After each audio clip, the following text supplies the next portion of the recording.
Bismillahirrahmanirrahim. Assalamualaikum warahmatullahi ta'ala wabarakatuh. Alhamdulillahi rabbil alamin. Nahmaduhu wa nasta'inuhu wa nasta'dihi wa nastaghfiruh. Wa na'udzu billahi min shururi anfusina wa sayyiati a'malina. Man yahdihillahu fala mudilla lahu wa man yudlil fala hadiya lahu. أشهد أن لا إله إلا الله وحده لا شريك له وأشهد أن محمدا عبده ورسوله. اللهم صل وسلم وبارك على محمد وعلى آل محمد. الحمد لله ثم الحمد لله. Marilah kita membanyakkan syukur kita kepada Allah Ta'ala di atas nikmat Allah Ta'ala bermurah hati. Allah kurniakan kita hidayah, ditetapkan di dalam hati kita keimanan, dilorongkan hati kita untuk berada di sini bersama-sama kita untuk membincangkan hadis Nabi SAW. Jika mana Allah menerbitkan cahaya di dalam hati kita, Allah gerakkan hati kita untuk melangkah ke surau masjid Allah Ta'ala. Allah terbitkan di dalam hati kita rasa kecintaan untuk menuntut ilmu, rasa kecintaan untuk membuat ibadat. Maka itulah hidayah Allah yang Allah tidak beri kepada yang lain. Maka hendaklah kita memperbanyakkan syukur kepada Allah Ta'ala dari tiga sudut. Syukur ini bukan saja pada lisan, hendaklah kita memperbanyakkan syukur kepada Allah dari tiga sudut. Maka tiga sudut itu kena penuh syukur. La in syakartum la azidannakum. Kalau kamu bersyukur kepada apa, la in syakartum, kalau kamu bersyukur, aku akan tambah kepada kamu nikmat. Maka ni maknanya syukur kat situ nak tambah nikmat itu kena penuhi tiga benda. Pertama, sudut dari apa? Syukur dari sudut hati. Maka syukur dari sudut hati itu adalah dengan kita melakukan memelihara pemeliharaan lebih daripada sifat mazmumah, riak, takabur, anjuk, semua itu kita bersihkan.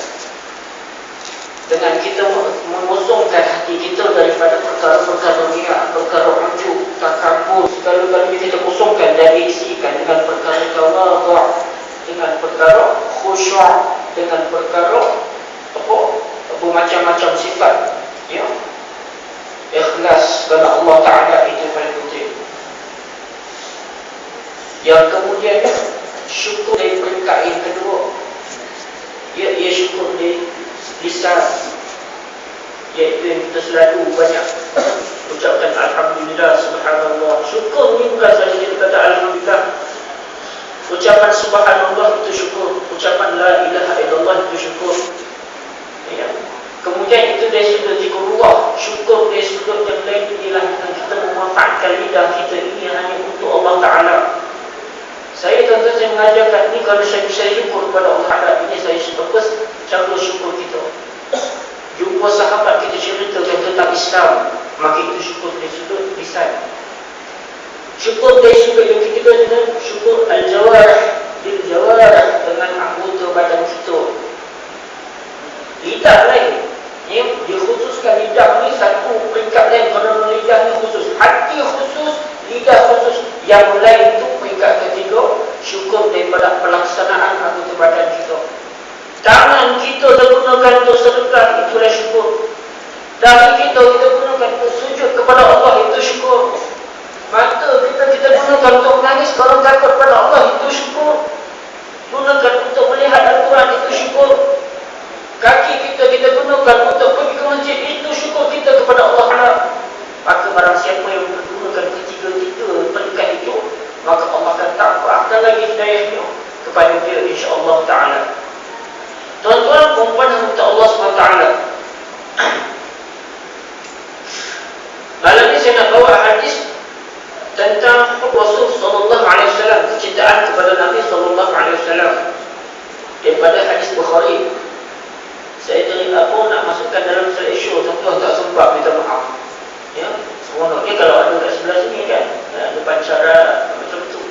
Tapi minta maaf tak sempat sebab kesibukan masuk, ya, tak sempat nak letak dalam komputer. Hadis daripada Abu Hurairah radhiyallahu anhu dan diriwayatkan oleh Al-Imam Bukhari, ya, dan termasuk di dalam hadis sahih, dinukilkan di dalam beberapa kitab oleh Imam An-Nawawi di dalam kitab Riyadhus Shalihin, ya.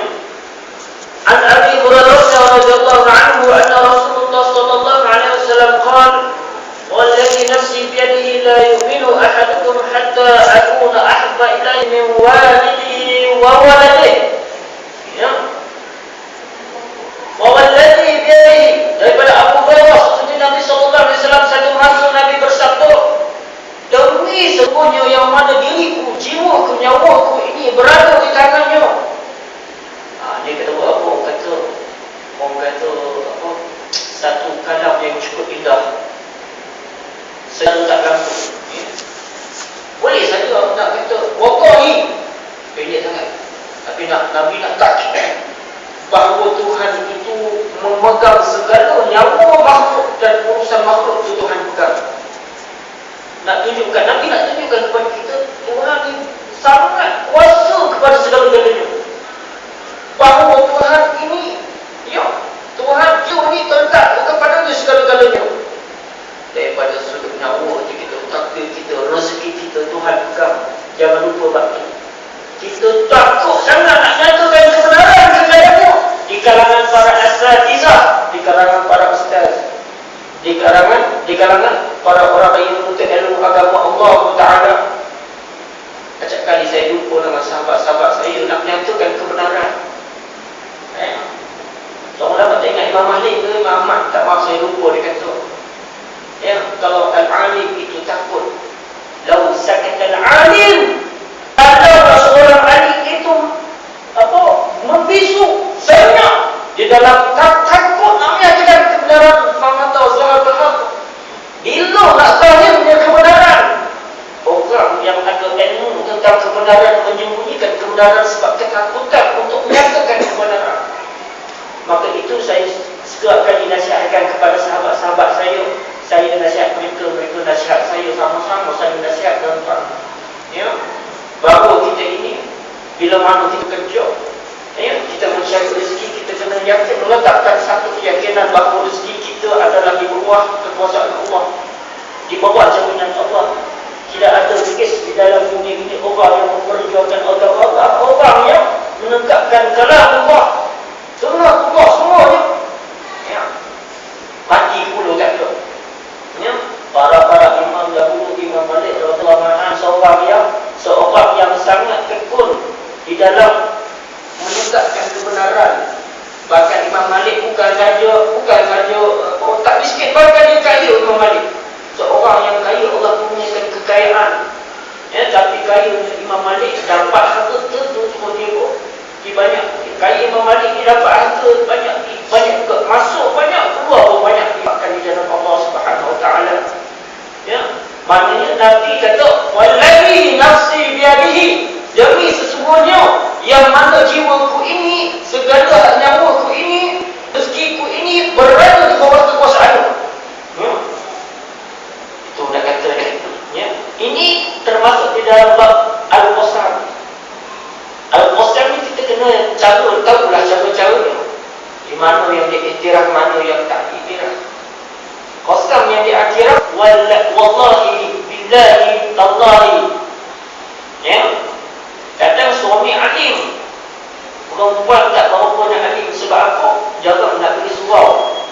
Suami belajar jadi dia tahu. Isteri kata, abang kena bersumpah jangan kahwin lebih daripada satu, jangan kahwin lagi. Bersumpahlah si abang ni, ya, abang bersumpah, ya, demi Allah tak diiktiraf dari Islam.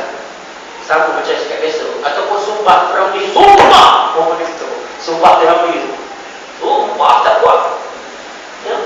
Ataupun diseliling sikit, wallahu, bagi bawah Allah itu kajian Allah Ta'ala. Tak jadi tahu itu bukan wawul qasam, itu nama wawul ataf di dalam bahasa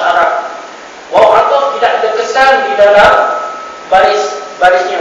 Tetapi waw qasam, wallahi, selepas perkataan Allah itu ujungnya berbaris bawah wallahi, tallahi, billahi. Ini kita kena belajar. Itu dalam bab qasam. Ada orang tak tahu bab qasam, belajar situ tempat. Maka Nabi bersumpah dengan nama Allah. Ya. Dan kita juga kalau bersumpah dengan nama Allah, haram bagi kita bersumpah dengan makhluk. Kerana yang boleh bersumpah dengan makhluk hanya Allah Ta'ala.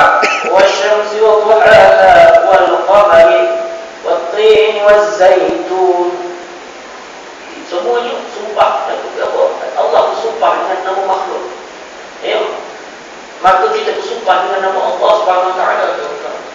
Sama ada sebut nama Allah secara direct, wallahi, ataupun kita sumpah dengan nama isim-isim Allah, Asmaul Husna, nama-nama Allah yang baik. Wal Aziz boleh. Kalau Wal Aziz tak boleh tuan-tuan, haram bukannya. Dia tak boleh tambah nur ke situ. Apatah lagi Wa Abdul Aziz pun tak boleh juga. Wal Aziz, ya, ada alif lam kat situ menunjukkan khas, khusus untuk Allah, ma'rifah namanya. Alif lam ma'rifah, khas untuk Allah Subhanahu Wa Ta'ala. Makanya itu di dalam Asma' Husna, kalau kita nak panggil orang, contoh kalau orang itu namanya Al-Aziz, ya, tak boleh sebagai nama Al-Aziz. Al-Aziz ini hanya untuk Allah, ada alif lam ma'rifah hanya untuk Allah. Ar-Rahman, tak boleh sebenarnya.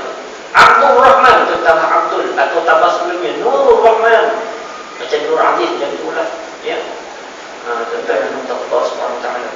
Ya. La yu'minu ahadukum, kamu sama sekali tidak akan beriman. La yu'minu ahadukum, kau tidak akan beriman sekali. Yang bermaksud tidak beriman ini bukan tak beriman kau kafir. Biasa yang kita belajar, lawan iman adalah kafir. Orang tak beriman maka dia kafir. Itu biasa. Akan tetapi dalam hadis dan Quran, kalau Allah atau Nabi SAW menyatakan tentang perkataan kafir atau perkataan iman, kadang-kadang yang bukan bermakna kafir ataupun iman. Man taraka salata muta'ammidan faqad kafara jihara. Siapa yang meninggalkan solat secara sengaja, sahaja-sahaja dengan solat, dia telah kafir terang-terangan. Macam itu. Tapi ulama tak ada kata orang yang tinggalkan solat kafir. Maka di situ menetapkan bahawa kafir itu sebenarnya kita kena tahu ada dua. Pertama, kafir hakikah. Kedua, kafir maknawi. Kafir yang betul-betul hakikat kafir, iaitu keluar daripada akidah itu yang pertama. Melakukan perkara yang boleh keluarkan kita daripada akidah, itu kafir yang betul-betul. Yang kedua, kafir maknawi, maksudnya kafir yang secara makna saja tapi bukan kafir. Iaitulah dinamakan kafir ini sebagai kafir kufur nikmat. Kita selalu dengan kufur nikmat, itulah kafir kufur nikmat. Dia tidak kafir secara terang-terangan, dia bukan jenis kafir betul-betul, hanya sekadar dia ini berdosa besar. Yang mana yang dinamakan oleh Allah Ta'ala sebagai kafir, tetapi ulama kata dia bukan kafir, hukumnya adalah berdosa besar, tuan-tuan. Ya. Macam itu juga di dalam bab iman. Kalau Nabi kata la yu'minu ahadukum, kamu sama sekali tidak beriman, bukanlah dia kafir. Tak. Yang dimaksudkan tidak beriman ini tidak sempurna iman. Tidak sempurna iman yang macam mana? Maksudnya dia tidak akan sampai kepada darjat takwa yang paling tinggi. Darjat takwa tidak ada. Ya, Islam, iman, takwa, macam tu tuan-tuan. Ya, Islam biasa tu ada nama Islam saja. Ya. Islam yang orang kata Islam banyak macam-macam jenis. Belum tentu dia benar-benar beriman. Darjat paling bawah di dalam itu. Tetapi dia termasuk di dalam qala la ilaha illallah dakhala jannah. Siapa berkata la ilaha illallah masuk syurga. Tak pernah dia tinggal buat solat, tak pernah. Tak pernah belajar zakat, tak pernah dia puasa. Dia akan masuk neraka, tapi belum berapa lama dia masuk neraka, dia akan masuk syurga juga. Itu tahap bawah sekali juga Islam. Ya, ada sebalik. Yang kedua, dia Islam dan juga iman pada tahap yang kedua. Iaitu dia beriman dengan apa yang dilaksanakan keimanan. Iman ni maksudnya kalau dia percaya kepada Rasul, dia amalkan apa yang Rasul suruh.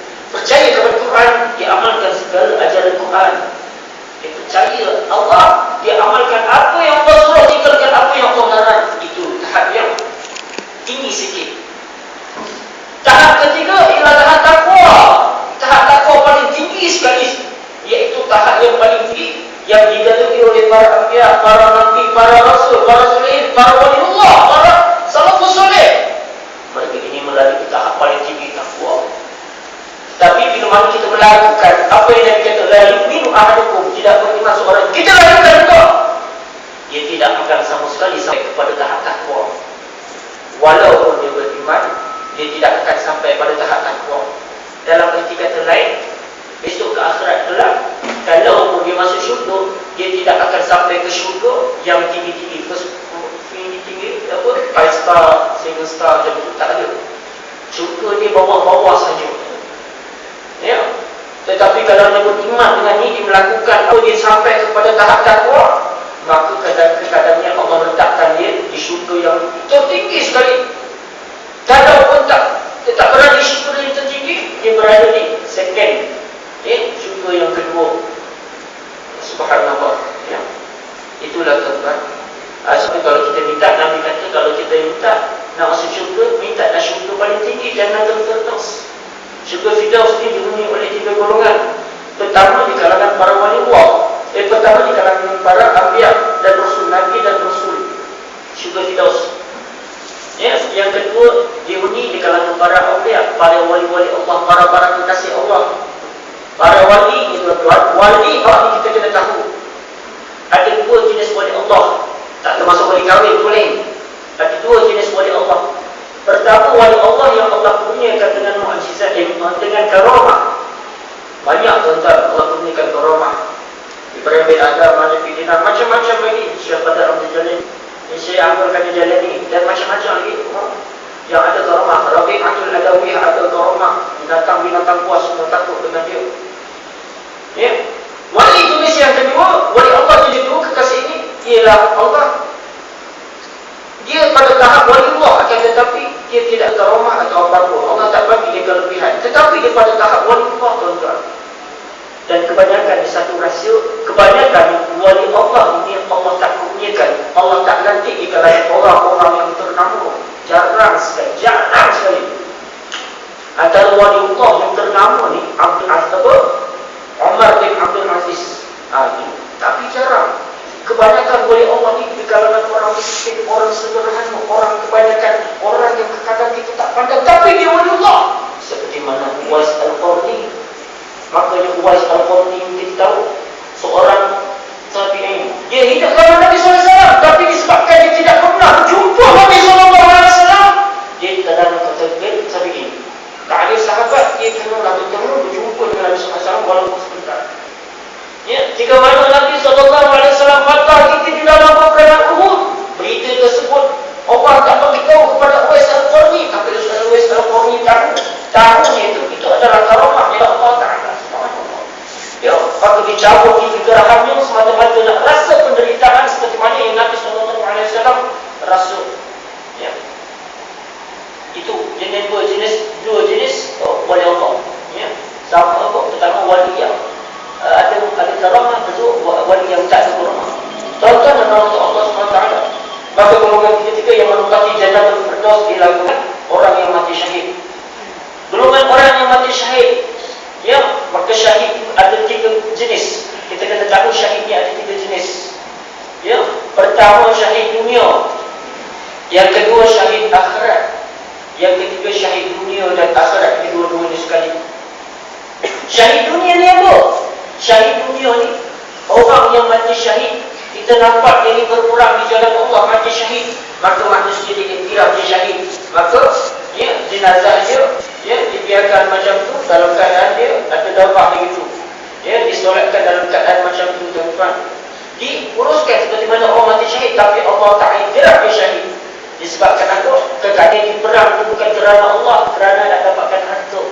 Kekadang dia pergi perang bukan kerana Allah Ta'ala, tetapi nak dapatkan nama dikelar sebagai hero.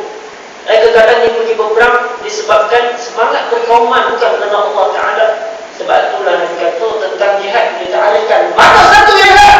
Nabi kata maqatala litakuna kalimatullah hiyal ulya fa huwa fi sabilillah. Barang siapa yang berperang, barang siapa yang berjuang adalah maksud dan tujuannya agar agama Allah berada di peringkat yang tertinggi sekali. Dia berjuang untuk menaikkan agama Allah dalam apa usaha sekalipun, bahwa fi sabilillah, dia itu berada di fasi fi sabilillah. Ya, tetapi orang itu tidak melakukan kerana Allah Ta'ala, Allah anggap dia syahid, Allah tak terima dia syahid. Bahkan dalam tengah kita Allahumma jadikan dalam api neraka. Ya, tuan-tuan, maka syahid yang pertama ni jenis syahid tak guna, tuan-tuan. Syahid Allah akan syahid, tetapi Allah tak terima syahid dia disebabkan dia berjuang bukan kerana Allah Ta'ala. Yang kedua syahid akhirat. Ini banyak, tuan-tuan, lebih banyak daripada syahid dunia akhirat dan syahid dunia. Syahid akhirat ni, tuan-tuan, adalah di kalangan orang-orang yang Allah nak saja. Ya, kadang dia jatuh gaul, kadang dia sakit perut, kadang kena penyakit taun, kadang ibu dia seorang ibu yang hamil melahirkan anak kemudian dunia dia mati syahid. Ya, ramai, tetapi Allah tak tunjukkan dia syahid. Manusia menganggap dia mati biasa, maka dimatikan, dikafankan, disolatkan, disembahyangkan, ditanam seperti biasa. Tetapi Allah meletakkan dia pada darjat syahid. Tuan-tuan, pada darjat syahid. Siapa tu? Itulah orang yang Allah pilih, tuan-tuan. Untuk jadi nak dapat syahid, kita nak dapat syahid, itulah kita kena minta kepada Allah SWT. Minta, terus minta. Tak tahu nak doa bahasa Arab, doa bahasa Melayu, ya Allah matikan aku dalam keadaan syahid. Kerana itu mati yang paling mulia ni di kalangan sekalian mati. Ya. Syahid yang ketiga, syahid dunia akhirat. Dia berjuang di jalan Allah, berperang di jalan Allah, kemudian dia mati di jalan Allah tersebut. Manusia anggap dia syahid dan Allah pun iktiraf syahid. Itulah syahid dunia akhirat. Maka golongan syahid ni golongan yang ketiga memiliki jannatul firdaus, syurga yang paling tertinggi sekali. Ya, 3 golongan tu. Mudah-mudahan kita di golongan paling kurang di golongan yang kedua atau ketiga. Tak dapat jadi wali Allah. Ya, tak apalah. Jadi orang yang mati syahid, walaupun bukan di peperangan, tak apalah, asalkan mati dalam keadaan syahid. Ya, kalau kita bersungguh di dalam memohon kepada Allah untuk mendapat syahid, Allah akan kurniakan syahid kepada orang tersebut. Kena minta, tuan-tuan. Doa ni, kadang doa ni mudah, tuan-tuan, doa ni mudah, tetapi kita susah nak lakukan. Kenapa? Sebab dalam satu riwayat hadis Nabi kata, bila mana Allah nak memurniakan hamba itu sesuatu kebaikan, Allah akan buka hati dia untuk berdoa. Maka kalau Allah nak kurniakan kita dengan syahid, maka Allah akan ringankan lidah kita untuk berdoa meminta kepada Allah supaya dikurniakan syahid. Tuan-tuan, kepada kata Allah Subhanahu Wa Taala, maka orang yang tersebut bila melakukan, Nabi kata tidak sempurna iman, maksudnya macam-macam mana pun dia tidak sampai kepada darjat tahap paling tinggi, iaitu takwa kepada Allah. Maknanya dia tidak akan dapat darjat syurga tertinggi, syurga sekali. Dia dapat mungkin syurga yang tengah-tengah ataupun syurga yang paling bawah sekali. Itu. Tapi siapa nak, tuan-tuan? Kita nak pun kalau hotel 5 star, 7 star tu buat, itu yang kita nak. Ya, tak sama nanti baru kita tahu betapa besarnya nikmat Allah Ta'ala. Ya, jadi kalau boleh kita sampailah darjat takwa, walaupun susah, satu cuba untuk sampai kepada darjat takwa kepada satu benda itu mujahadah. Tanpa mujahadah tak boleh. Mesti kata mujahadah. Nanti kita belajar tentang mujahadah pula. Hatta akuna ahabba ilaihi min walidihi wa waladihi, sehinggalah aku ini disayangi, dicintai olehnya lebih daripada bapanya dan lebih daripada anaknya. Ya, dalam satu riwayat daripada Muslim utama lagi, wan nasi ajma'in, dan lebih daripada sekalian manusia. Tapi di dalam Bukhari kata sampai bapa dan anaknya. Ya, asal Nabi ambil tersulan tu. Ya, bapa ni termasuk ibu bapa lah. Walidain termasuk ibu bapa. Kita sayang ibu bapa kita sayang ibu bapa kita. Ya, dan kita sayang anak-anak kita, tuan-tuan. Ambil dua daripada dua contoh tersebut, kita sayang. Tetapi kalau kita sayang kepada dia, kita sayang ibu bapa kita lebih daripada Rasul. Apa ibu bapa kita suka? Wajib taat ibu bapa. Wajib taat ibu bapa. Haram berhaka kepada ibu bapa. Tetapi setiap arahan yang ibu bapa suruh, yang mana condong kepada maksiat, kalau kita ikut, haram, tuan-tuan. Ya, haram taat kepada ibu bapa yang menyuruh kepada perlakuan maksiat. Makanya kalau kita cinta kepada Allah Rasul lebih daripada ibu bapa, kita akan jumpa kepada Allah dan Rasul. Ya, sebab itu kita kena tengok tahap ketaatan. Tahap ketaatan. Seorang lelaki tahap ketaatan ini pertama dia kepada Allah. Maka Allah tu lebih utama daripada lain. Ya. Makanya Allah ni kalau tak tahu kita ambil kepada Al-Quran. Al-Quran ni ya, atas daripada hadis pertama. Maka tahap ketaatan yang kedua ialah kepada Rasul sallallahu alaihi wasallam. Kepada Allah dan Rasul, Quran Sunnah ni kita lebih taat daripada segala-galanya. Kemudian yang ketiga kepada ibu, keempat kepada ayah. Dan macam itulah tahap-tahapnya. Ya. Kemudian kepada pemimpin jantung. Dia ada sampai tahap-tahap pemimpin. Bagi seorang isteri, tahap ketaatannya, bagi seorang perempuan, tahap ketaatannya pertama kepada Allah. Tahap kedua taat kepada Rasul. Selain apa yang tu, kalau menyalahi Allah dan Rasul, maka ketaatannya terbatal.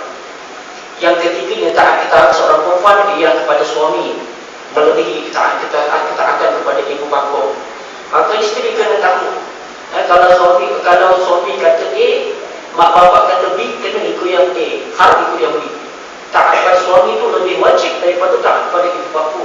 Itu bagi seorang isteri. Kecuali kalau suaminya suruh A tapi A itu benda maksiat. Suami suruh kepada perlakuan maksiat, maka haram ikut. Ya, la ta'ata fi maksiatil makhluk. Tidak ada ketaatan di dalam maksiat, di dalam perkara maksiat makhluk, tak ada ketaatan. Suruhlah buat apa maksiat sekalipun, walaupun maksiat berjenis yang maksiat yang sedikit, haram taat. Ya, boleh melanggar ketaatan tersebut. Ya, maka Allah itu dan Rasulnya lebih disukai. Macam tu kalau kita sayang juga pada anak-anak, sayang kita pada anak-anak itu telah kadang dia minta apa saja kita bagi. Tetapi sayang kepada anak-anak itu, kalau kita sayang kepada anak-anak itu, kita walaupun sayang pada anak, kita lebih sayang kepada Allah Subhanahu Wa Taala. Maka kita kena jaga cara-cara tanggungjawab nak mendidik anak yang macam mana supaya dia menjadi taat kepada Allah. Anak ni aset, tuan-tuan. Anak ni aset.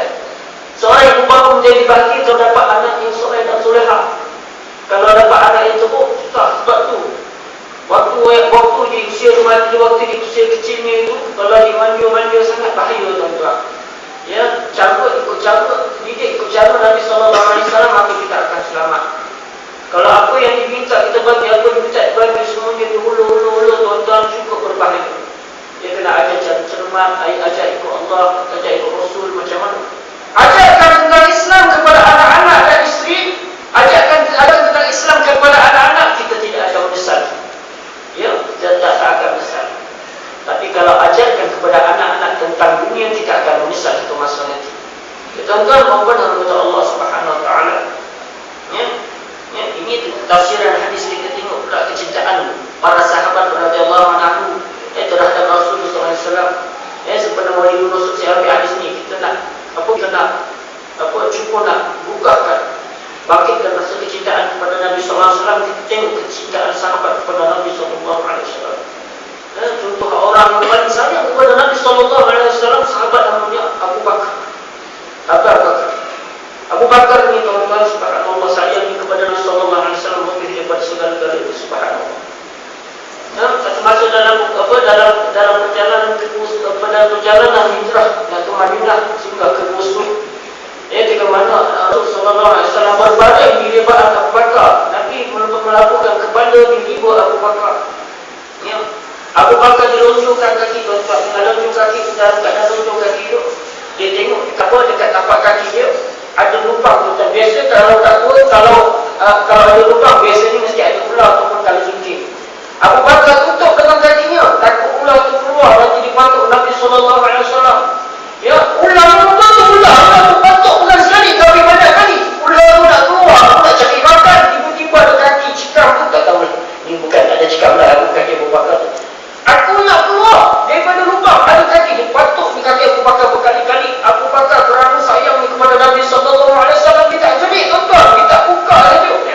Nabi sallallahu alaihi wasallam dibiarkan.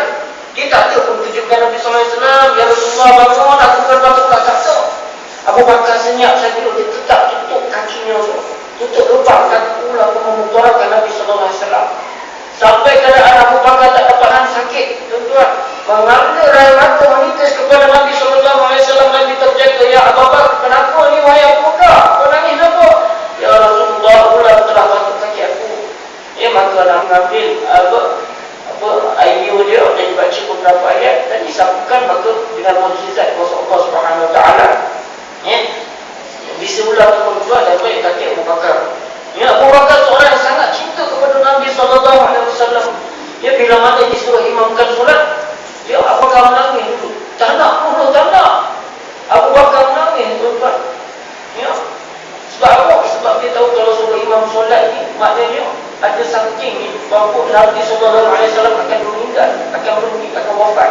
Abu Bakar tak nak. Dia kerana apa? Sayangnya Abu Bakar kepada Rasulullah SAW. Ya, sampailah bila mana Rasulullah SAW wafat, Abu Bakar menjadi seorang sahabat dicinta. Bila kita cinta kepada seorang, kita nak buat apa yang dibuat. Maka Abu Bakar ini cinta kepada Rasulullah SAW. Dia cari apa benda yang Rasul buat aku tak buat. Sampai daripada satu masa, kadang-kadang ada sahabat, bila mana Nabi berangkat itu, dia akan ikut langkah Nabi, tidak pernah ikut langkah Nabi. Ikut jalan ni. Ada jalan besar, ada jalan kecil, tapi Nabi tak ikut jalan ni. Nabi ikut jalan ni, dia akan lalu jalan ni, ikut langkah Nabi SAW. Ini sahabat cinta sahabat kepada Nabi SAW. Abu Bakar, bila mana Abu Bakar radhiyallahu anhu, dia Nabi SAW telah wafat, Abu Bakar pergi kepada Fatimah, pergi kepada Ani Aisyah.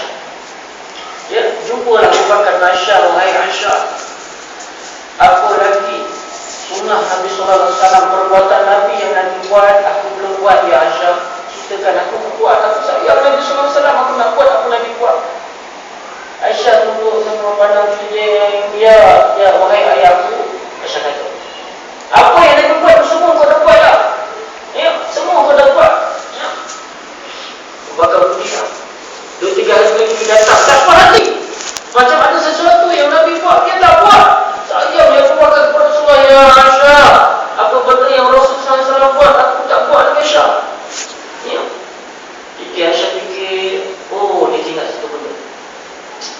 Maka dia katalah kepada bapaknya, wahai ayahku, kat ujung pinggiran Madinah tu ada seorang Yahudi yang buta matanya. Yahudi ini buta matanya, tak boleh melihat.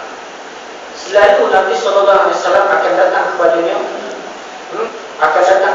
dan Nabi SAW akan menyuapkan makanan kepadanya. Dalam masa Nabi menyuapkan makanan itu, Nabi Yahudi yang buta ini tidak tahu siapa yang menyuapkan makanannya, siapa yang menyuapkan, orang yang menyuapkan makanan kepadanya. Yahudi ini tidak pernah tahu. Selama mana Nabi SAW menyuapkan makanan, selama itu masa makan, Yahudi itu membebel apa? Dia hina Nabi SAW. Mat, dia tak kira orang tu, Mat, itu Muhammad ni kau jangan ikut sangat. Dia ni ada serius, celaka ni, macam-macam dia cerita. Ya, Nabi SAW dalam pakaian itu tetap menyuapkan makanan. Orang tengah hina tu disuapkan makanan dalam perut lepas lupa. Ya, sebelum disuapkan makanan, dia lengit dulu tuan-tuan. Ya, tepung tu kalau bagi halu, betul-betul disuapkan makanan. Maka orang Yahudi itu makan dengan nikmat tu hebat. Tapi dalam keadaan makan dia hina Nabi SAW sebab tak tahu orang sebelahnya Muhammad. Kalau kita tuan-tuan, ya kita lupa dulu baru sebab aku sebab kau hina jangan minta. Subhanallah, akhlak Nabi SAW. Ya. Selama Nabi menyuapkan makanannya tiap-tiap hari, tidak pernah sekalipun Nabi menerangkan tentang Islam. Tidak pernah sekalipun Nabi mengenalkan dirinya bahawa dia Muhammad. Dia selalu kutuk-kutuknya sampai Nabi SAW wafat. Kemudian Abu Bakar berjumpa orang Yahudi ini. Abu Bakar suapkan kepada Yahudi. Yahudi itu makan, Yahudi itu luar. Woi, engkau bukan orang selalu suapkan aku. Yang selalu suapkan aku, dia suapkan aku dengan cara yang lemah lembut, penuh lunak. Engkau suapkan, kau tak halukan dulu makanan itu, kau main suap saja. Macam mana aku nak makan? Ya. Aku nak orang selalu suapkan aku tu, suap dulu aku tak nak kau. Abu Bakar kata, ya pakcik, orang yang selalu suapkan pakcik, jangan dulu. Subhanallah. Pakcik tahu tak siapa orang selalu suapkan pakcik tu? kedua tu. Siapa tu? Itulah dia Muhammad. Orang selalu pakcik hina, pakcik celuk, cucuk, pakcik kutuk dia. Tetapi itulah orang selalu menyokkan makanan ke mulut pakcik dengan penuh ke mana pun. Tuan menangis, sebuah Yahudi ni menangis, tuan-tuan. Saya menangis, dia kata, ya Abu Bakar, wahai Abu Bakar, tunjukkan aku, ajarkan aku tentang ajaran Nabi Muhammad SAW. Aku nak beriman dengan agama Muhammad. Tuan-tuan dan Allah SWT, maksudnya kat sini, di dalam kita berdakwah kat sini, bukan sahaja macam saya berdakwah pakai mulut tak. Berdakwah ni ada dua jenis Nabi buat dakwah. Pertama menggunakan mulut, tetapi kebanyakannya Nabi berdakwah secara menggunakan akhlak. Ya. Maksudnya kalau kita tidak mampu berdakwah untuk mulut kita tak tahu nak cakap Islam kepada orang Muslim contohnya, tunjukkanlah akhlak kita yang terbaik sebagai akhlak orang Islam, itu sudah memadai. Peristiwa daripada Yahudi ni, dia tidak kenal Muhammad. Nabi SAW tidak pernah memperkenalkan namanya Muhammad, tidak pernah diajarkan tentang Islam, tidak pernah.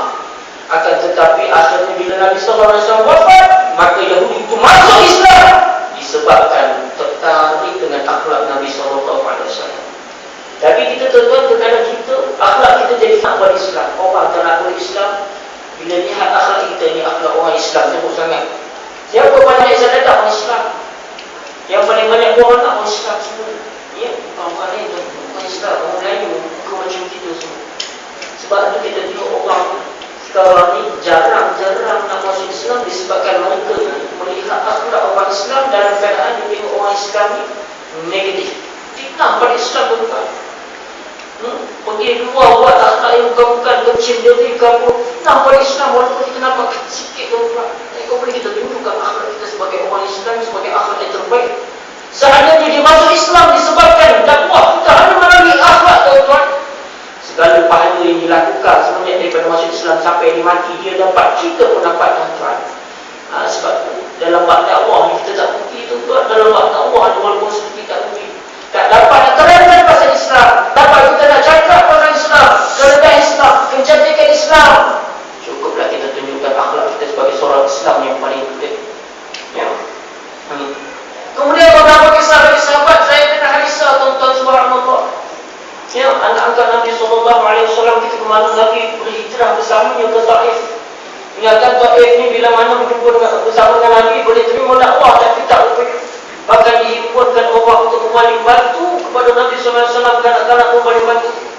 Maka ketika mereka ini Nabi SAW dan Zaid bin Harisah dihujan di batu tuan-tuan.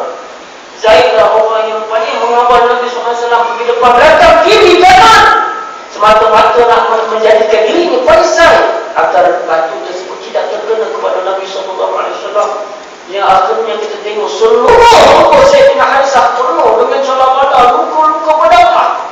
Mereka dua pergi tuan-tuan, ya, duduk di satu kebun. Maka malaikat pun datang, malaikat penjaga gunung datang jumpa Nabi SAW. Tawarkan tuan-tuan, ya Rasulullah, wahai Muhammad, aku telah diarahkan oleh Allah SWT untuk mengikut arahanmu. Kalau kau suka, aku boleh ambil dua gunung, aku hempaskan di atas penduduk Taif, biar mati semua. Kalau kita tuan-tuan, apa kita kata? Bakal itu begitu. Ya, ambil gunung ujung segala gunung tadi dah hempaskan, lengit-lengit lagi tu.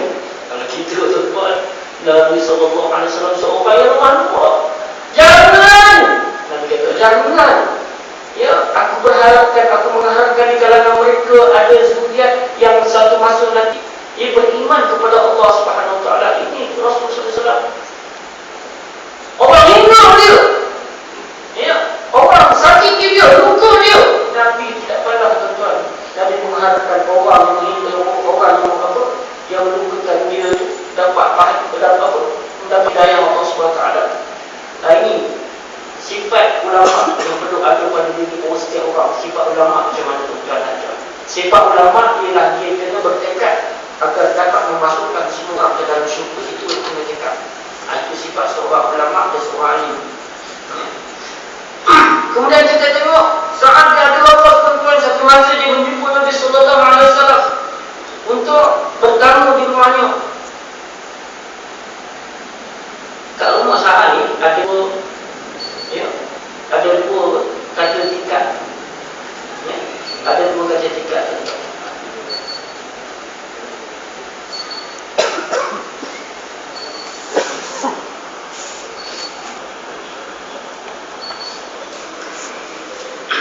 Sa'ad bin Abi Waqqas. Saya kira sama ada Sa'ad bin Ibadah atau Sa'ad bin Abi Waqqas, antara dua tu. Minta maaf ni saya belum faham. Semasa menjumpa Nabi SAW bertamu ke rumah dia.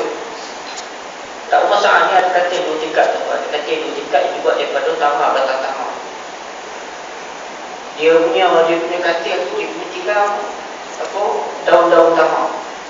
Ya, dia punya ni dia punya kalau kita papan tu kan, ya, pangkin tu daripada kayu-kayu pelepah tamar. Ya. Jadi Sa'ad kata, ya Rasulullah, kau tidur atas, aku tidur bawah. Nabi kata, ya Sa'ad, kau ni tuan rumah, kau lah tidur atas, biar aku tidur bawah. Sa'ad kata, ya Rasulullah, kau lebih mulia, ya Rasulullah, kau tidur atas, ya Rasulullah, aku tidur bawah. Dia kata, tak pernah tidur atasnya tu. Mana tu rumah Sa'ad ni? Panas kata, rumah Sa'ad ni panas. Yang panas-panas tu tuan-tuan. Maka Nabi SAW berpeluh. Nabi berpeluh. Ya. Peluh Nabi tersebut jatuh ke muka Sa'ad. Maka Sa'ad terbangun. Maka dia rasakan peluh Nabi SAW. Masya Allah, terlalu harum dan terlalu wangi, lebih wangi daripada kasturi. Maka Sa'ad menggunakan mulutnya untuk mendapat kerana cinta Nabi SAW. Segala apa sisa Nabi itu berpeluh itu jatuh Nabi Sa'ad. Telat tuan-tuan. Ngamuk mulanya. Ayo, peluh tu jatuh, dia ngamuk tuan-tuan. Ya subhanallah. Nabi tu bangun, sebab panas Nabi tu bangun, dia tengok Sa'ad tengah nganggur, itu je. Pelik Nabi, ya Sa'ad kau buat apa ni? Ya, malam-malam itu nganggur. Ya, kalau kita nganggur tu biasa malam-malam tuan-tuan. Bertengkur. Satu rumah tak boleh tidur, bertengkur tuan-tuan. Termasuk saya bersama dengan rumah orang tu. Jadi malam saya dengar bunyi macam rimau, seram saya. Seram je. Bunyi apa tu? Bunyi bertengkur tu. Allah Akbar, tu banyak berjuang tu. Ya, saya kata, ya Rasulullah, aku nak ambil, aku telan kain peluh engkau, ya Rasulullah. Ini cintanya sahabat. Ya, satu masa dalam peperangan, ya, dalam peperangan Nabi SAW, tak silap dalam peperangan Uhud. Dalam peperangan tu Nabi pakai topi besi tu, topi besi. Kat situ ada paku-paku. Dia sebab dia hentaman kuat daripada tentera kafir Quraisy. Terlekat dua paku ke kepala Nabi SAW. Maka seorang sahabat bernama Abu Ubaidah Al-Jarrah. Abu Ubaidah tuan-tuan, dia cuba nak tarik, dia pun tangan nak cabut guna tangan, Nabi kata sakit dia Abu Ubaidah. Ya. Maka dia pun gigit, ya, guna giginya tuan-tuan nak cabut tu. Kerana sayang sebenarnya dia guna giginya, tercabut gigi Abu Ubaidah. Ya, bukan satu, banyak tuan-tuan, banyak giginya. Ini tercabut. Ya, dua paku nak cabut tu, banyak giginya, tak tahulah berapa, tapi banyak, bukan dua, banyak giginya tercabut. Ya. Selepas daripada wafat Abu Ubaidah pun, dia nganga mulai dia bangga giginya tak ada. Ya, disebabkan jihad fisabilillah. Ini bukti aku cinta kepada Nabi SAW. Tunjukkan subhanallah. Ya, berumur dapat Abu Ubaidah dia tak kira lah, asalkan Nabi SAW tidak sakit dan selamat. Cintanya sahabat. Bila dah tercabutnya paku tu dari pegangan kepala Nabi SAW, keluar darah meleleh. Seorang sahabat bernama Malik bin Sanan, dia lihat kepala Nabi SAW meleleh darah. Ya, dipegang kepada Nabi, dijilat darah tersebut, tak bagi darah tersebut tumpah ke tanah. Dijilat darah tersebut, ditelannya sebab cinta kepada Nabi SAW. Nabi kata, siapa yang darahnya bercampur dengan darah aku, maka dia tidak akan disentuh oleh api neraka. Subhanallah. Ya. Sebab tu ya, seorang lagi sahabat, Abdullah Ibn Zubair, atau kita kenal sebagai Ibn Zubair. Satu masa Nabi berbekam tuan-tuan, ini darah kotor. Nabi Suhail Ibn Zubair, Abdullah, ta'al, mari sini, tolong buang darah bekam itu, tanam di satu-satu tempat. Abdullah pergilah. Dia pergi, dia balik. Hai Abdullah, dah tanam ke belum? Ya Rasulullah, aku kau campak mana? Aku telan ya Rasulullah darah kau. Aku telan darah kau, tak sampai hati aku nak tanam. Aku telan darah kau ni sahabat. Sebab tu Nabi kata, kemudian Nabi kata, siapa yang darahnya belum campur darahku, dia tidak akan disentuh oleh api neraka. Banyak lagi sahabat tuan-tuan rahmat Allah Ta'ala tentang kecintaan Nabi SAW. Kita tuan-tuan tak boleh nak jumpa Nabi SAW. Nabi dah wafat. Tak boleh kita nak ambil apa nak ngawal mulut, telan peluk Nabi SAW, akan dapat macam-macam lagi, subhanallah, tak boleh. Nak bersama dengan Nabi SAW pun tak boleh. Ya, paling kurang kita amalkan sunnah Nabi SAW, tanda cinta kita kepada Nabi SAW. Ya, tapi kita boleh jumpa dengan Nabi SAW. Ada 4 perkara yang boleh membuatkan kita jumpa Nabi SAW. Kita kemana kita hidup, biasa dalam mimpi. Sesuai itu bila boleh bermimpi jumpa dengan Nabi SAW. Ya, dia tak payah Nabi berkenalkan, tak. Seorang tu bila bermimpi jumpa Nabi SAW, dengan sendirinya Allah dorongkan hatinya, Allah bagi dia tahu dengan sendirinya. Itu adalah Rasulullah yang ya. Siapa yang nampak muka Nabi SAW, insya-Allah dia akan dapat syafaat di akhirat kelak. Confirm syafaat bagi orang tersebut. Makanya kita kena tanamkan hati untuk jumpa dengan Nabi SAW. Ada 4 amalan boleh bertemukan kita dengan Nabi SAW. Pertama ni kena banyak selawat kepada Nabi SAW. Kena banyak selawat. Kita pula berbalah nak selawat yang mana satu ni. Yang Sayyidina ni bid'ah nak. Itu pun kita nak bid'ah. Selawat ni boleh. Allahumma salli ala Muhammad wa ala ali Muhammad pun boleh. Allahumma salli ala Sayyidina Muhammad wa ala ali Sayyidina Muhammad. Tanpa Sayyidina pun tak apa. Sayyidina tu Nabi tak pernah ucap, tapi tak apa. Sebab ini merupakan ijtihad daripada Imam Syafi'i. Imam Syafi'i kerana ta'zim, takrim, memuliakan Nabi SAW, maka ditambah dengan Sayyidina untuk mengagungkan, memuliakan Nabi SAW. Tak apa pun boleh. Ada Sayyidina tak apa, tak ada Sayyidina pun tak apa. Yang penting kita banyak selawat Nabi SAW. Satu kisah seorang Abid, kita kemana tengah zikir kepada Allah SWT. Orang ambil syarif, hamba Allah ni banyak, lebih banyak seorang yang warak. Tengah berzikir dia tertidur, tengah zikir dia tertidur. Tidur tu dia mimpi jumpa dengan Nabi SAW. Nabi tak pandang dia, Nabi lalu lepas dia, Nabi tak pandang dia. Orang dipanggil, ya Rasulullah, aku ya Rasulullah. Kenapa kau tak pandang aku ya Rasulullah? Aku ni umatku ya Rasulullah. Nabi pandang dia, Nabi kata, aku bukan tak nak pandang kau, aku tak kenal kau. Aku tak kenal kau, macam mana aku nak pandang kau? Ya, ini tuan-tuan. Orang ditanya, ya Rasulullah, macam mana aku nak buatkan kau kenal aku ya Rasulullah? Maka Nabi SAW kata, perbanyakkan selawat ke atasku, maka aku akan kenal kau. Terbangun si Habib ni, istighfar dia, ya Allah, aku selama ni banyak buat kepadamu, banyak zikir, tapi aku kurang selawat kepada Nabi SAW. Setiap bulan itu paling kurang 300 diselawat. Biasanya dalam 1000 atau lebih. Sebab tu Fadilatul Syekhunah, seorang guru saya, Ustaz Zulkifli Ismail, apa kepada Ustaz Fadil Ismail, juga seorang ahli tasawuf, tuan-tuan, dapat ilmu daripada dia, subhanallah, cukup baik. Dia pesan kepada saya, tuan-tuan, insyaAllah kalau kita ini nak mendapat banyak kelebihan yang kita dapat Allah sembunyikan, hendaklah kita bersalawat kepada dia paling kurang 1000 kali selawat. Nak selawat ni sebenarnya, kita rasa 1000 tu banyak, tuan-tuan, banyak. Kadang susah, tetapi sebenarnya mudah. Iaitu waktu kita menunggang motor, waktu kita ambil kenderaan, waktu kita yang mana tahu, mandi tak dia lah. Waktu kita perempuan tengah potong bawang semua tu, daripada kita buang masa buat dosa, kita nyanyi lagu kanan style, baik kita selawat Allahumma shalli ala Muhammad wa ala Allahumma shalli ala Muhammad wa ala ali Muhammad. Allahumma shalli ala Muhammad wa ala ali Muhammad.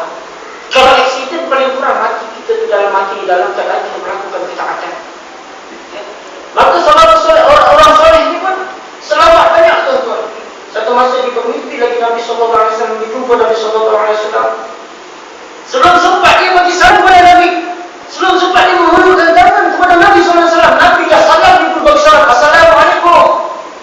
Nabi bagi salam kepada dia, sekarang aku dah kenal kau kerana kau banyak selawat kepada. Jadi kalau kita nak dapat syafaat Nabi SAW, nak jadi cinta kepada kita, dan nak kita nak kenal kepada kita, kena banyak selawat kepada Nabi SAW dalam segala lapang-lapang kita tu, sambil-sambil kita buang masuk ke kadang kita buat apa-apa.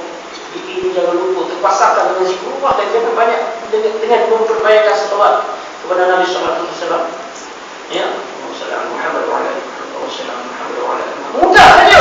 Tetapi kita rasa susah sebab kita ni nafsu terlalu kuat, tuan-tuan. Nafsu itu menghalang kita daripada kita melakukan ketaatan. Ya. Cara kedua, itu syarat pertama. Syarat kedua, kaedah kedua. Setelah kita banyak berselawat, hendaklah kita melakukan perkara yang kedua, kita melakukan sunnah Nabi sallallahu alaihi wasallam. Mana yang mampu? Nak melakukan sunnah Nabi sallallahu alaihi wasallam, kita kena belajar mana satu sunnah Nabi sallallahu alaihi wasallam. Ya. Sebab tu kalau ke surah Al-Qur'an pagi-pagi masih ada Syama'il. Ya, baca kitab dari Syama'il, kita dengar. Kita belajar macam mana Nabi buat, berjalan Nabi macam mana, cakap Nabi macam mana, berdoa Nabi macam mana, berkawan Nabi macam mana, ketawa Nabi macam mana. Kita kena belajar pakaian Nabi macam mana, akhlak Nabi macam mana, kena tahu. Ya, bila mana kita cuba untuk meniru perkelakuan Nabi sallallahu alaihi wasallam, maka kita menggunakan syarat kedua untuk bertemu Nabi. Ya, syarat ketiga untuk bertemu Nabi, bila mana telah lekat buku yang kedua, maka yang ketiga ni, ya, hendaklah kita menanamkan cinta kepada Nabi sallallahu alaihi wasallam. Menanamkan dalam hati cinta kepada Nabi sallallahu alaihi wasallam. Macam mana kita nak cinta? Ialah dengan kita melakukan tadi lah. Kita belajar banyak hadis. Saya mengajar hadis ni sebab saya cinta kepada Rasul sallallahu alaihi wasallam. Jadi bila ada pengajian hadis, tuan-tuan pergi kerana cinta kepada Rasul sallallahu alaihi wasallam. Tanamkan cinta. Kemudian kalau ada peristiwa-peristiwa macam contoh Maulid Rasul. Maulid Rasul ni Nabi tak pernah buat. Ya, tapi dia termasuk dalam bid'ah hasan, bid'ah yang baik. Bukan kerana Maulid Rasul itu Nabi pernah buat tak? Tetapi kerana dilakukan kerana apa? Kerana cinta seseorang kepada Rasul. Macam kita lah sayang isteri kita. Bila sedih je, kita pun ingat, oh mesti sayang kan, beri laki macam-macam. Ya. Kalau isteri kita, anak-anak kita boleh buat benda tu, maka kita sayang Nabi SAW, kita buat begitulah kepada Nabi SAW. Tanda cinta. Maulid Rasul itu bukan sunnah, tetapi kecintaan kita dengan ingat Nabi SAW itu adalah sunnah SAW. Itulah yang sunnahnya, tuan-tuan. Ya. Maka bila kita cinta kepada Nabi SAW, selalu kenal Nabi, baca sejarah, belajar sirah perjuangan Nabi SAW, akan mendatangkan rasa kecintaan kita kepada Nabi SAW. Ya, buku kitab tentang sejarah tu beli, tuan-tuan. Beli, jangan lokek nak beli kitab tentang sejarah Nabi, perjuangan Nabi, kita beli, tuan-tuan. Daripada duit kita habis beli nombor dahil tiap-tiap hari, baik kita beli kitab. Ya, belajar, habiskan khatam kitab tersebut. Akan terbit rasa cinta kita kepada Nabi SAW. Cara yang keempat yang terakhir sekali, hendaklah kita memperbanyakkan doa kepada Allah agar kita bertemu dengan Nabi SAW. Doa, Allah temukan aku dengan Nabi SAW, aku cinta kepada Rasul. Ya, makanya bila mana telah genap 4 benda itu, tuan-tuan, ya, insya-Allah kita akan dikurniakan Allah untuk bertemu dengan Nabi SAW. Kalau kita tidak berjumpa, kita ke mana kita masih hidup, setelah mati nanti Nabi sendiri akan berjumpa dengan kita. Nabi kenal kita sebab kita banyak selawat kepada Nabi SAW. Tuan-tuan, Allah SWT sebagai penonton yang saya nak menyebutkan beberapa sunnah Nabi SAW yang kita perlu tahu. Ya, mudah-mudahan memberi pengajaran bagi kita. Antara sunnah Nabi SAW, tuan-tuan, dia tak pernah marah. Nabi ini seorang hamba Allah yang tak pernah marah. Marah Nabi SAW tak tahu kecuali pada perkara-perkara kezaliman dan maksiat saja. Yang melanggar hak Allah SWT, Nabi akan marah.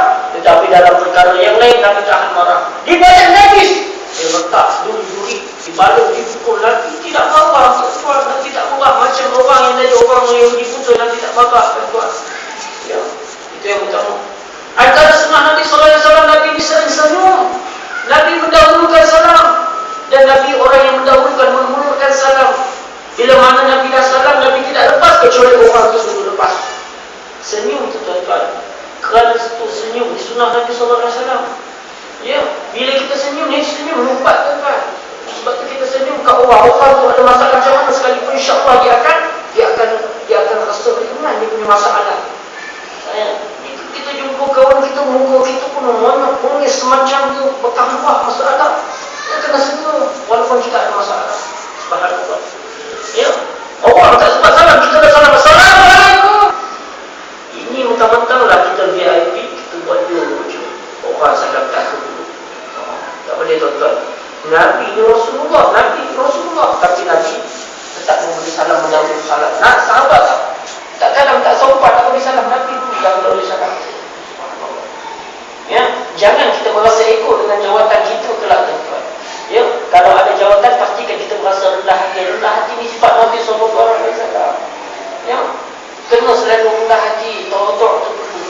Kerana orang yang tawaduk, Allah akan angkat darjatnya ke peringkat yang tinggi. Man tawadda'a rafa'ahu Allah, wa man takabbara wada'ahu Allah. Barang siapa orang bertawaduk, merendah diri, Allah akan angkat darjatnya setinggi-tingginya. Barang siapa yang takabur, ego, sombong, Allah akan hinakan dia, Allah akan junahkan angkat dia, maka dia ke peringkat yang paling rendah. Nah, Allah sudah misalnya. Sebab kita nak rendah diri walaupun ilmu kita banyak. Seorang alim, kita nak tengok ilmu dia banyak, tanda-tanda ilmu dia banyak, dia akan selalu tawaduk. Lagi alim, dia akan lagi tawaduk. Tengok gambar Ustaz Ismail Kamus kat Facebook, berguru dengan Tuan Guru Habib, dia duduk bersila kat bawah. Ustaz Ismail Kamus, dia seorang yang alim ulama tuan-tuan. Bila berguru, dia duduk kat bawah bersila tuan-tuan. Saya belum tak kenal pun Ustaz Ismail Kamus ni, subhanallah. Jiwa ulama, jiwa yang rendah diri, macam tu yang berlaku. Ya, Imam Malik bila mana dia nak berguru dengan Syafi'i. Syafi'i ni merupakan apa? Syafi'i ni merupakan anak oleh Imam Malik, tetapi dalam tengah waktu bila Imam Syafi'i dah alim, Imam Malik pula kata dia nak berguru dengan dia saling tukar-tukar ilmu. Jadi bila nak berguru, ya, dia duduk kat sini, Imam Syafi'i pula naik sini, Imam Malik pula duduk kat bawah bersila. Sedangkan seorang alim yang besar tuan-tuan, di Taulah tu punya seorang, Taulah tu hanya ulama tersebut. Ini baru jiwa yang ulama. Dia seorang yang sangat rendah diri. Seorang yang bermurah Nabi SAW lah. Bila mana orang dalam kesusahan, Nabi orang bertamu menolong. Dan bila mana Nabi tak mampu, Nabi tidak akan tolak tuan-tuan. Kita biasa orang susah, kita tak nak tolong tuan-tuan. Ya, kadang-kadang orang tu minta sedekah, kita pun susun. Ni sindiket lah, ni sindiket ni kau kena bayar pun. Tuan-tuan kita susun. Kalau dia susah betul-betul, kita minta tolong. Dia minta tolong kita, dia susah betul-betul, kita tak nak tolong sebab susun kita kepada dia. Ni apa nak jadi tuan-tuan, apa akan berlaku? Masa tu kita minta tolong pada Allah, Allah tidak akan indahkan kita. Orang siapa yang kalau dia susah untuk menolong orang, dia susah nak menolong orang, Allah tidak akan indahkan untuk memberikan pertolongan kepada dia. Sebab tu kita ni jangan lukit untuk memerlukan pertolongan kepada orang. Kerana bila kita menolong orang, Allah akan menolong kita. Pemurah dengan pertolongan. Dalam satu kisah, bila mana seorang fakir datang berjumpa Nabi SAW memintakan bantuan dari Rasulullah, aku miskin, tolonglah bagi aku sedikit makanan, aku lapar. Apa Nabi kata? Nabi cari, panggil, ya Aisyah, carilah apa-apa kat dapur, ada tak makanan? Aisyah kata, ya Rasulullah, kat dapur tak ada apa-apa, tak ada makanan, nak dimakan, nak disedekah, tak boleh. Apalah nak makan? Rasulullah pun aku fikirkan macam mana ya. Maka Rasulullah bagi je lah. Nabi SAW tidak tolak. Sorry lah, aku tak ada makanan, aku pergi cek tempat lain lah. Pergi. Tak. Nabi bagi jalan, jumpalah dengan anak aku Fatimah, minta daripada dia. Si Fakir ni, ya, pun tu. Dia kata, Nabi kata kepada Fatimah, ayahnya meminta supaya dia bagi pertolongan kepada kamu. Si Fakir ni datang jumpa Fatimah, ya Fatimah, bapa kamu suruh aku minta pertolongan daripada kamu. Ya. Fatimah kata, dicari, Fatimah mencari sana sini kat dapur, tak ada makanan. Fatimah pun berdoa, ya Allah Ta'ala, kurniakan aku rezeki, jalan supaya aku dapat tolong orang fakir ni. Ya. Yang minta tu bukan orang lain, minta tu ialah bapaku Rasulullah. Tolong bagi aku jalan untuk aku menolong orang ni. Maka Fatimah pun pusat bukunya sampai ke dada dia, kata ia ada kandung rupanya. Mahal kalau tersebut. Ya. Dia ambil tuan-tuan, kalau kita beli ni cari lain dulu. Oh mahal ni ada berapa karat di situ tu. Fatimah tak ambil terus sekarang, ambil lah. Ya, belanjakan untuk keluarga. Fakir ni miskin ni datang, dia ambil dan Fatimah bawa kepada Rasulullah. Kebetulan ada sahabat yang lain di situ. Sahabat tersebut membeli daripada fakir tersebut dan balikan memulangkan memulangkan kalung tersebut kepada Fatimah.